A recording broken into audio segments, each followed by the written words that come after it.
Hi, my name is Rich Shumaker, and I have a YouTube channel. You can isolate anything. You can isolate anything. Flow of the round, week number 4. You can isolate anything. Now this is an interesting concept. You can isolate anything. Anything at all. You find an object and you can isolate it. And as a contact juggler, I highly recommend finding new, different, weird objects. And the more you isolate weird objects, the easier it will seem, or easier it will be when you use a round object. Now, here's the issue though. You can really tell when somebody hasn't been practicing their isolations because it kind of looks hokey. I am not an isolationist. I am just a regular contact juggler who learned how to contact juggle, and then part of learning how to contact juggle happened to be isolations, and so I do them. I don't do them solely as my routine or my act. Mimes are where isolations come from, or at least that's my opinion. Contact jugglers didn't create isolations. Contact jugglers just seem to use them a lot. If you haven't already, make sure to warm your hands up. Breathe. One of the most important things is to get out of your head and relax. Another thing I notice with a lot of people, when they first start contact juggling, they think about it a lot, which I totally understand. And I don't mind thinking. Thinking's awesome. The thing about thinking is that your brain can disrupt your hand. If you just relaxed and let your mind go and let your body do it, you'd be able to get there faster. Relax, breathe, and get out of your head. An isolation is keeping something in the same point as you go around. So if this is my point, I move my hand and keep that point in check. It helps to have a mirror to look at. Since I said you can isolate anything, we're going to start with some objects. The first object I wanted to start with, funny enough, is a coat hanger. Know your surroundings. I shouldn't have probably brought this. So when you're doing an isolation, you have to pick a spot that you're going to isolate. So I'm isolating this spot right here and then making it go around. Now when it's on your finger is actually going to be right here, and it will be the isolation spot. Again, last week, helping hands, people, helping hands. If you can't do something, use the other hand to help. This wouldn't work in here because it's so tight. Now, when you're spinning it around your finger, you're actually isolating it right here, this spot right here.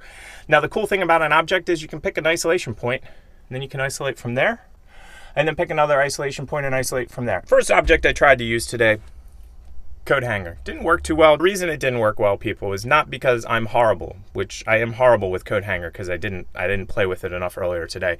The reason it didn't work, everyone, is know your surroundings. The next object we're going to use, yep, it's a frisbee. Now, cool thing about frisbees is you can isolate it this way, where the edge is staying in isolation. I use 2 hands to isolate it. Still don't know why we have 2 hands. And you take 2 hands and you just keep it in the same spot. Now, what you'll notice with this object is as I'm isolating it, the pattern moves. So you can tell that this is actually being isolated as I isolate it. If you've ever seen a show called Attack on Titan, I'm a fan. Attack on Titan. That's the Attack on Titan fig. What I'm going to try to do here is isolate the base. Now, I could isolate the base this way and make him go like this. Now, you notice I'm using 2 hands. I could use 1 hand to do it and kind of go like that around it. Now, he didn't stay very isolated, and that's why I need to play or enjoy myself, practice more with this one. And that's called a curl, everybody. It's not isolated to the point I want it to be. It's tiny. So any little bibble, bobble, fibble, fobble, and you can see where I made the mistake. Now you see I'm trying to isolate on the top of his head. Again, you pick a point, let's say his eye, and then you try to isolate on his eye. It's cool to use objects because you can pick different points to isolate on. And I picked this tiny guy on purpose because he's very difficult to isolate. And the reason he's difficult is because he's tiny. This is Skully, everybody. Welcome to the program, Skully. He's cool because you can isolate on his eye. Whoop, whoop, whoop. You can isolate on his midsection. Or you can isolate him. Now this is what you normally see on a Lazy Susan. Whenever you see a product demo, they're actually isolating the product in 3-dimensional space in this plane right here. Skully. Dun, da, da, da. Pro nose photo bobblehead. Jared pulling pro nose photo. FlowShop.com. If you want to do a product demo, you would spin it right here and you would be isolating on the center point. Now, you could also isolate on the bobblehead. And there you go. You're isolating the bobblehead. Again, work with a mirror, people. There he goes. Jared Poland, Fro Knows Photo. Talk to you later, Fro. Hope you have a great day. Thank you very much for showing up on the show. Even though you're technically not here, you are here. I shoot raw. Now we're actually going to get into round objects, people. You're probably like, well, why weren't we getting into round objects earlier, Rich? Because I wanted to prove a point. You can isolate anything. And of course, I isolated everything badly. The key to isolations is repetition, repetition, repetition. Key to isolations is repetition, repetition, repetition. Key to isolations is repetition, repetition, repetition. When I first started, I learned how to walk. And when we were walking, we were trying to keep it in the same spot. I didn't know it was called an isolation at the time. If you happen to have a reflective ball, because this is reflective, dun, dun, dun, dun, what I want you to do is I want you to look at yourself in the reflective ball. You're going to use that reflection and you're just going to hold the sphere and you're going to move it around and try to keep your image in the same exact spot as you go all around. Now what you'll notice here is I'm using my offhand. You'll see me using my offhand to guide your eye. When you're doing isolations, offhand work becomes very important because if you're just standing there like this, it's not nearly as interesting as just adding a single finger. This is what I call gargoyle claw. Gargoyle claw. It's one of the best ways to start learning isolations, to be quite honest. You can look into it. You can also look at the reflections coming down. And the pro tip of today for anybody wanting to learn how to do isolations, are you ready for it, people? Christmas lights. When you look into the sphere, you can see them coming down. So that's the pro tip of the day. And that's a reflective sphere. Change up. A towel ball. Towel ball. Why is it a towel ball, people? Because even when it's not moving, it looks like it's moving. So, meaning, if I'm keeping it in one spot and I'm moving my hand underneath of it, the sparkles inside tell you that it's moving.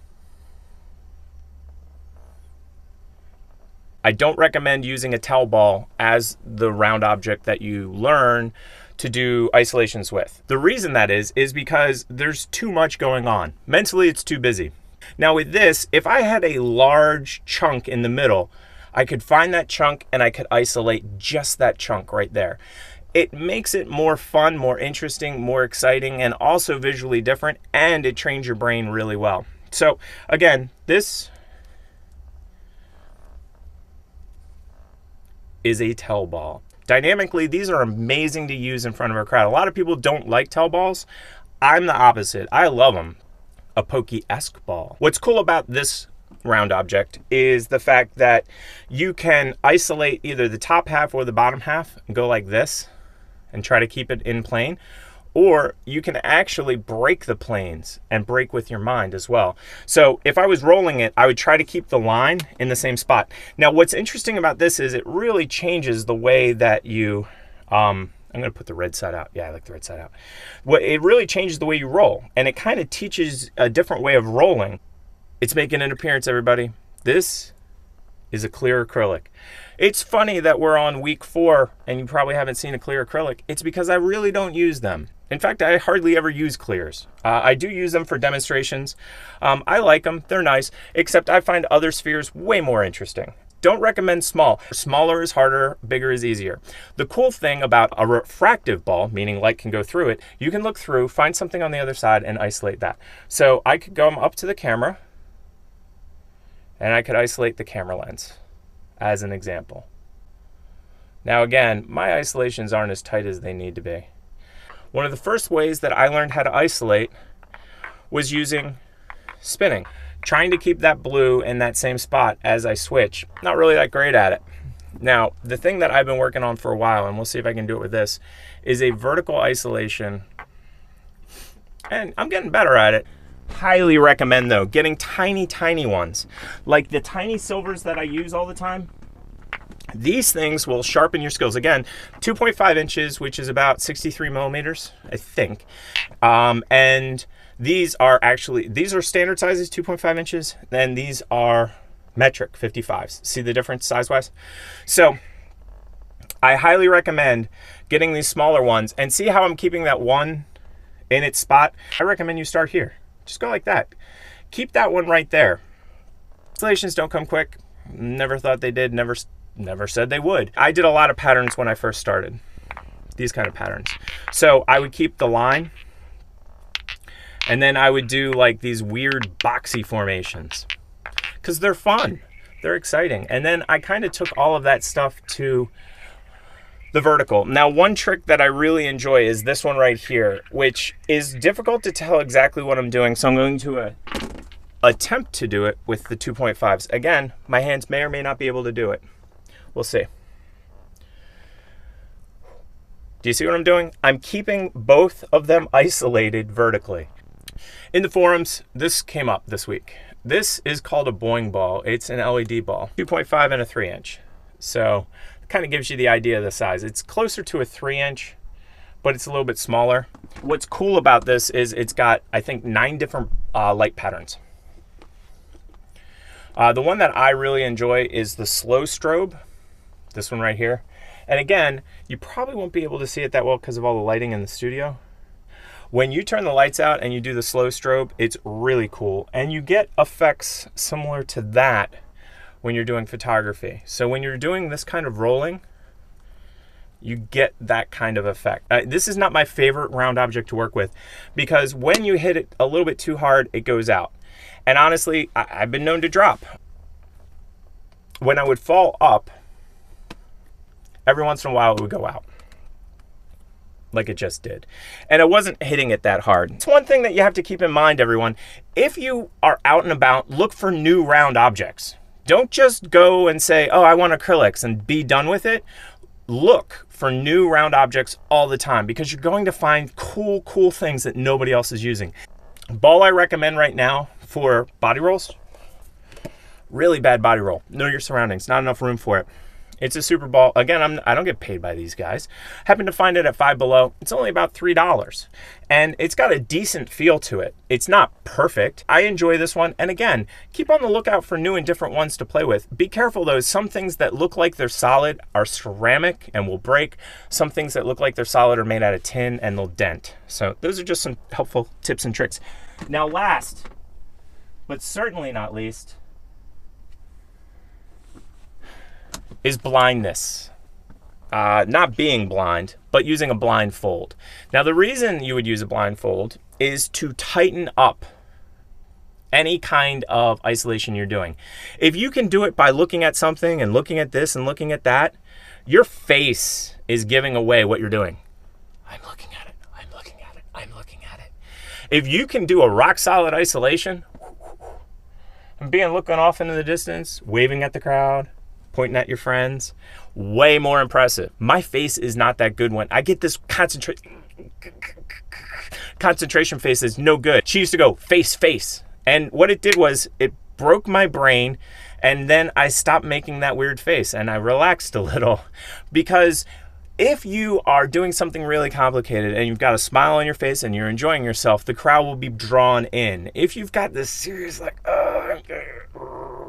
kind of face, it will usually put people off. So I highly recommend that you work on your faces as you're looking into the mirror. I don't have an official blindfold with me. I couldn't find it. So you can use a scarf or a towel or a hat. It's my cat on a hat. Felix the cat on a hat. And what you do is you grab your sphere and you pull it down and you just go like that. And you know what's funny is a lot of the times I watch this back and my isolations are better when I'm not trying to pay attention. And it's funny, you can feel if the isolation's right or not. Like I can feel that I'm keeping it in a good spot or I'm not based on the way, yeah, ooh, chunky. This is a flashlight, people. But what I'm gonna say is grab a pen. Just grab any ordinary pen. And what I want you to do is try to isolate the end, isolate the tip, and create patterns, tip, and tip, and then work on isolating it like that too. You can isolate anything. You can isolate anything. You can isolate anything, everyone.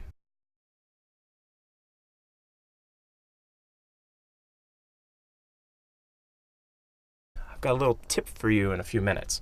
Mr. Hat, don't be starting this week. Grab a pen. It's a flashlight. I know it's not a pen. I had a pen, then I lost it. Because duh, it's reflective. Duh, it's like a mirror. People are like, wow, it's such a cool ball. You're amazing. Which I am. I'm just kidding. I'm just average here. I shoot wrong. Yes, you do. And you know what's great about that? If you don't know photography, it sounds dirty. You got to know what you don't know, and you got to do it that way. I've got my drink and my free movie. Woo. Sound effects are free, by the way. They don't cost nothing.